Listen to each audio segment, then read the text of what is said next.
టాలీవుడ్ మరియు బాలీవుడ్ కలయికలో మరో భారీ ప్రాజెక్ట్ సిద్ధమైంది. బాక్సాఫీస్ సుల్తాన్ సల్మాన్ ఖాన్ ఇప్పుడు ఒక క్రేజీ తెలుగు డైరెక్టర్ తో చేతులు కలిపారు. అవును, మీరు విన్నది నిజమే. వంశీ పైడిపల్లి దర్శకత్వంలో సల్మాన్ ఖాన్ తదుపరి చిత్రం ఉండబోతోంది. ఈ మెగా అనౌన్స్మెంట్ ఇప్పుడు సోషల్ మీడియాలో సెన్సేషన్ క్రియేట్ చేస్తోంది. ప్రస్తుతం సల్మాన్ ఖాన్ మాతృభూమి సినిమా షూటింగ్ లో బిజీగా ఉన్నారు.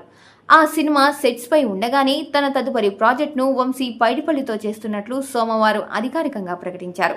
తన ఇన్స్టాగ్రామ్ వేదికగా ఈ విషయాన్ని వెల్లడిస్తూ దిల్ దిమాగ్ జిగర్ అని పేర్కొన్నారు సల్మాన్. ఏప్రిల్ నుంచి ఈ సినిమా పట్టాలెక్కబోతోందని తెలుస్తోంది. అంటే సల్మాన్ ఫ్యాన్స్ కు back to back treats guarantee. ఈ చిత్రాన్ని ప్రముఖ నిర్మాణ సంస్థ శ్రీ వెంకటేశ్వర క్రియేషన్స్ బ్యానర్ పై దిల్ రాజు నిర్మిస్తున్నారు.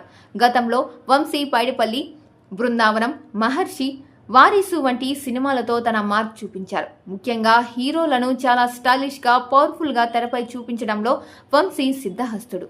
మరి ఇప్పుడు మన బాలీవుడ్ బాయ్జాన్ ను వంశీ ఎలా ప్రజెంట్ చేస్తారో అని అటు టాలీవుడ్ ఇటు బాలీవుడ్ ప్రేక్షకులు ఎంతో ఆసక్తిగా ఎదురు చూస్తున్నారు. ఇదిలా ఉంటే ప్రస్తుతం అపూర్వ లాకియా దర్శకత్వంలో సల్మాన్ నటిస్తున్న మాతృభూమి చిత్రం కూడా త్వరలోనే ప్రేక్షకుల ముందుకు రానుంది. ఈ సినిమా రిలీజ్ తర్వాత వెంటనే Vamshi Paidipally soft and emotional కథలను సల్మాన్ లాంటి మాస్ హీరోలతో ఎలా బ్యాలెన్స్ చేస్తారనేది ఇప్పుడు ఇండస్ట్రీలో హాట్ టాపిక్ గా మారింది. మరి ఈ క్రేజీ కాంబోపై మీ అంచనాలు ఎలా ఉన్నాయి?